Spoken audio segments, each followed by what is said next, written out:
I had all boys, so I got 2 granddaughters now. So God is good. Huh? Something tells me the girls might be a bit. Oh, and yeah, no doubt. No question about it. Well, glad to see you guys this morning. As always, and I'll probably say this every year, man, this is one of the most exciting days for me, man. Just seeing the joy on those kids' faces. They finally reached their dream, you know. And I understand that journey because in that journey all the time, make sure you have a backup plan. Only one in a million do this.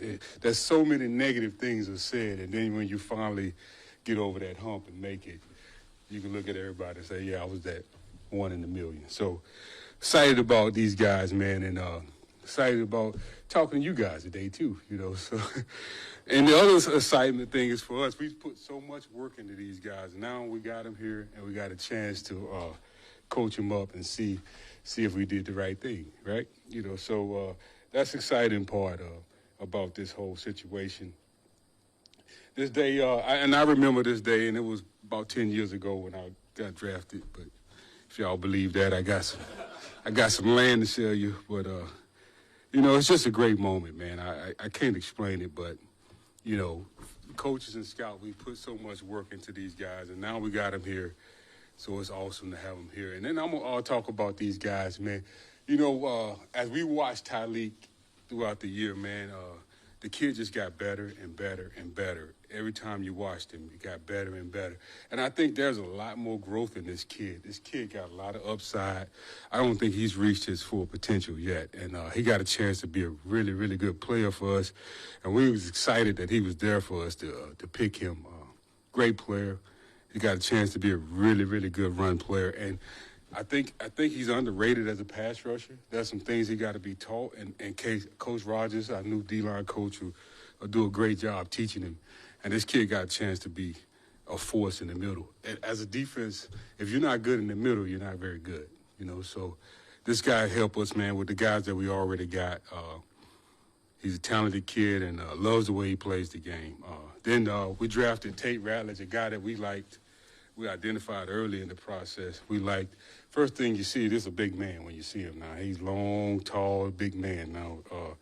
But you love the versatility of the player, man. He can play multiple positions inside in the interior.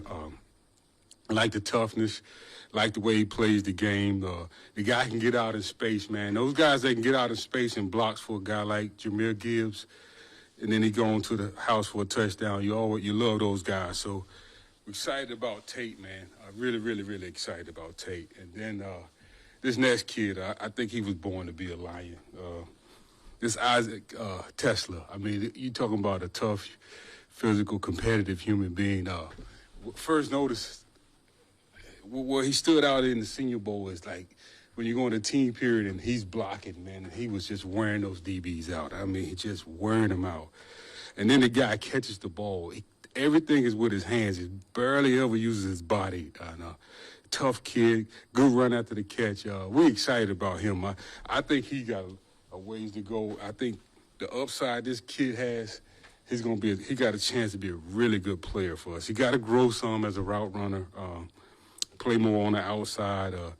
You know, the kid played, I think he was a wing T quarterback in high school. Then he went on the Hillsdale, and that's where he made the transformation to receiver. But, man, we're excited to get the guy. And when the guy, I'm sure y'all have heard the story already. He came here on his top 30 visit. When I first saw him, he had a Lions pullover on. And then the next time I saw him, he had a Lions jersey on. I was like, man, this kid is meant to be a Lion. But what a great kid he is. We enjoyed, glad we were able to get this kid. But he was born to be a Lion. Then we picked another offensive lineman, 5th round, Miles Frazier, another guy from the SEC, another physical guy, another guy that plays the game the way we like to play it. There's another guy with upside. I love when Hank and them get their hands on him. This kid's going to be a good player for us. And then we drafted Ahmed in the 6th round. And all I'll say about Ahmed is he's relentless. Man, he is relentless. He plays the game the way we like to play. He plays it hard. He's a second effort rusher. He can win with hands as a rusher. I think he got some upside as a rusher, and I think when Coach Rogers get his hands on him and coach him up, kid's gonna be a good player for us. So we're excited about him too, man. And then what about the guy get drafted, then he get married? I mean, engaged in the same day. I mean, who would ever forget that day? I mean, and then the passion this guy has for the game. You just love it, man. And you're gonna see a relentless human being on the football field when you watch this guy play. So we're excited about him also. And then we went back to Georgia, drafted Dan Jackson in the 7th round. Highly competitive player, instinctive player, better zone. And coverage-wise, he's better in zone than man. The guy's a willing tackler in the run game. He'll have some special teams value, and that'll be key for him making our team. And then we got Dominique Lovett, a guy who's in the 7th round also, a guy who's he's still growing as a route runner, but a guy who, when he get the ball in his hand, he's explosive and quick and got the ability to make people miss. But that's the draft class. Excited about these guys, and at this point, I'll take any questions that you have. You know defensive line play better than most, obviously. I'm just curious, when you saw Tyleik for the first time, or maybe you saw him on tape for the first time, what was the one thing that jumped out the most to you watching? Well, when he would strike blocks. When he would strike blocks, you could see the offensive lineman moving back, because he was such a powerful human being, and he does a good job coming out his hips and exploding through the offensive lineman. So that was the first thing that stood out to me, We always ask you about the defensive lineman naturally, but I'm just curious, guards are who you faced every day in practice, every day in games. What do you look for? What characteristics do you look for in guards that you want on your team now as a front office decision maker? Obviously, you want a physical player, tough, aggressive. The guys you hated the most when you played against them was those pricks, man, that would hit you after, and they played with that grimy attitude, and, they would hit you after the play and all that. So you hated those guys, and you knew you had to come to work when you played against those guys. So those are the type of guys you look for, those gritty guys, those guys that compete. They finish blocks, and they block through the whistle, so I would just say those guys, the guys that you hated to play against, After the draft, but just for the fans who might not understand our process of getting players that y'all need instead of who some people might thought edge rushers and stuff like that. Just talk about Brad's confidence and your confidence as a staff to get the players that y'all need to help y'all. How was that process? How has it grown through the years, or just really getting the guys that y'all need instead of feeling pressure to get guys that people might not? Well, it started with Brad and Dan being on the same page, and then the rest of us, we follow their lead, and and we're not gonna be pressured about what anybody says. If the guy doesn't fit what we're looking for, we're just not gonna take him. And because at the end of the day, when the guy's playing for you and he's making plays, they'll forget that you took him over whoever they wanted you to take. So we just stick to what we believe. And no special formula or anything. Just stick to what we believe. Said a couple times is that these last couple drafts haven't maybe been as deep as maybe the first one that you guys had. Why do you think that is, and is there a breaking point coming soon? I got my thoughts. Why? I think NIL got a lot to do with it. Some of those guys are making pretty good money, so they stay in school. So where it used to be a bunch of juniors would declare and come out, a lot of those guys are staying in school now. So that's my thought. I don't know if it's be true. Chance for them to flood out soon, or I guess do you see a chance for the dam to burst, so to speak, and maybe all those players who have been? Everything comes to an end at some point. I think you'll have that 21 draft. That was a really stacked draft, and it's been a while since you had one of those. So, and I think eventually it will. Because that was the COVID year. You guys, there was less football. Ahead of time how stacked that draft was at 21? Well, yeah, once you started looking at it, yeah. Can you just, I don't know, the process when you sign undrafted free agents, right? I don't know if it's position coaches calling guys, agents, whatever. Was there a guy that you called and that you were especially excited to land out of the undrafted free agent class? Yeah, I'm not going to say the name, but yeah, there's a guy that, I called. And, some of us get involved in, when we're trying to close a deal on a guy. And, yeah, I got involved and closed the deal on the kid. So I ain't giving his name up. Yeah, no. Because, there's open competition at those spots. Brett talked about the versatility of them, even though Ratledge only played right guard at Georgia. There's more there. Miles played multiple spots. What is the process between front office, Dan, Hank, in deciding how much to put on their plates early to test that versatility? How do you formulate the plan of how you're going to practice with them to start their careers? Well, we cross-train all our guys. We always do that. And Hank and Steve, they do a great job with those guys. We trust them tremendously.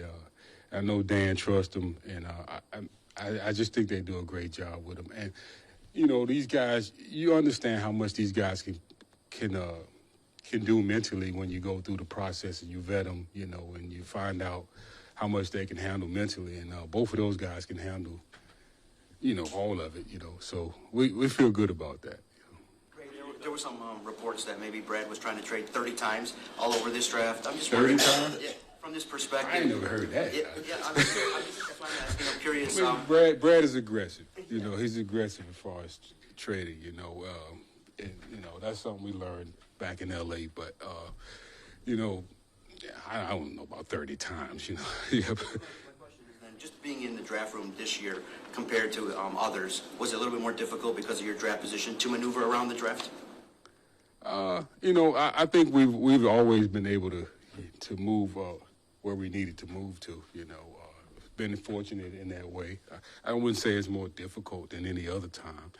To move 30-some spot, it costs a little bit, but I wouldn't say it was any different than any other draft. In reference to, say, when you started to now, players coming out of college, what's the difference now to then? Bigger, faster, more skilled, and you're seeing guys who are staying in, so they're staying in college longer. Are they more skilled coming into? You mean like since 21 or like? You can take it back how long you want to go, but since you started, they way like if you're going back to my day, yeah, they way bigger, faster, stronger. All that. I mean, some of them are, yeah. Some programs are better at it than others. I would just say, I'm always say this as an old school guy. I think we were tougher, but no, they I don't see any issue with any of these guys. I just think that they're more gifted. Guys are just bigger, faster, and stronger. I don't know if that's the answer you was looking for, but. Curious your thoughts on getting the fourth preseason game. What are the pros? Maybe what are the cons with something like that? Well, I mean, the young guys get a chance to play, a little more. As far as like schedule and all that, that's I'll leave that up to Dan and the coaching staff. But it's an opportunity for the young guys to get to play a little more. I mean, get more tape so other teams can see them. Ray, you talked about Isaac needing to work outside a little bit. What's the biggest challenge with that move for him as he tries to adapt that in his game? I think, facing press coverage, things like that. I think he'll be fine, though. I think Scotty will teach him well. I think, and the kid learns fast, so he'll be fine. But that's just the biggest thing. And in this league, you got guys can get their hands on you, and they pretty good in press coverage. So that'll be the one thing he has to get over. To come along, he's obviously got Ahmed Hassanein, you got Jamison, you got a couple other vets in that unit. So can this be that learning year for him? You don't need much from him, or are you hopeful that he can be a? Well, you're always hoping that your rookie class productive, and I think the kid will be productive. I think he'll help us, when the year go on. But we do have older guys that can play until he get to that point. When you look at a guy like Ian, who's undrafted and comes in from a D2 school, what is that evaluation process like? It's the same as the other guys. I mean, you don't hold back on, you're looking for the same things. Will he tackle? Can he break down his space and tackle? You're looking for the same things. And, he passed the test on a lot of those things. Now, obviously, the level of competition, you think about that. But kid will hit you, so. Ray, we're talking about Ahmed's upside as a rusher. Early on in this kid, what are some things you're going to be looking for to see out of him? Say that again. I'm sorry. You're talking about Ahmed's upside as a rusher. What are some things that you're going to be looking for early on from him? I just think some growth. I mean, it'll be some growing pains on this level because you got pretty good football players on this level. I just see him, as he get taught, more tools in his tool belt as far as a pass rusher, using his hands better, learning when to rush with leverage, learning when you got the sweet spot and turn the corner. So just learning some nuances of the game, Hey, Ray, in your undrafted class, were there one or two guys that you were especially surprised to see go undrafted, like guys that you thought would have come off the board before you would have had a chance to sign them? No, I mean, I wouldn't say anybody I was surprised about. I mean, some guys we're happy to get, all of them. We're happy to get all of them. So, I'm not going to single any one of them out, but, we're happy to get them all. Look at this offseason, man. It's been so much change as far as on the staff, with coaching staff and the front office and everything. For you, just being one of the steady guys to stay around, like, how was it to witness that? Did that bring y'all any closer? Or how did your role change? Or how was it just to see so much change this offseason and you be one of the guys that's still around? I mean, when you have success, that's gonna happen, And AG and Ben, those guys are two really good coaches, but man, I'm a big Kelvin Sheppard fan, so I have no reservations, man. Shep, I was a fan of him as a player and as a coach, man. He's demanding. Our defense is going to be aggressive still, and and the guy's a great coach, man, and he get his players better, So love the move. And Johnny Moe, we know Johnny Moe, so Johnny Moe's creative, aggressive as a play caller, so we're excited about those guys, and I'm a big Casey Rogers fan as far as the D-line coach, so excited, man. It was fun for me, to stay around and be able to, see new coaches and watch the growth of the organization. Ray, you signed Ian Kennelly out of Grand Valley State. You have a couple other players on the roster from local D2 programs. Do you pay any special attention to the local Michigan players, even if they're at, lesser competition schools? I wouldn't say we, play special attention or anything like that. We like good football players, and he's a good football player. So he came to our local pro day, and he had a really good day that day. So that's what opened our eyes to him. And hey, and of course you like Detroit kids, I mean, and local kids, man, is always a good story. So, yeah. All right. NC State? Yeah, I don't got enough juice for that.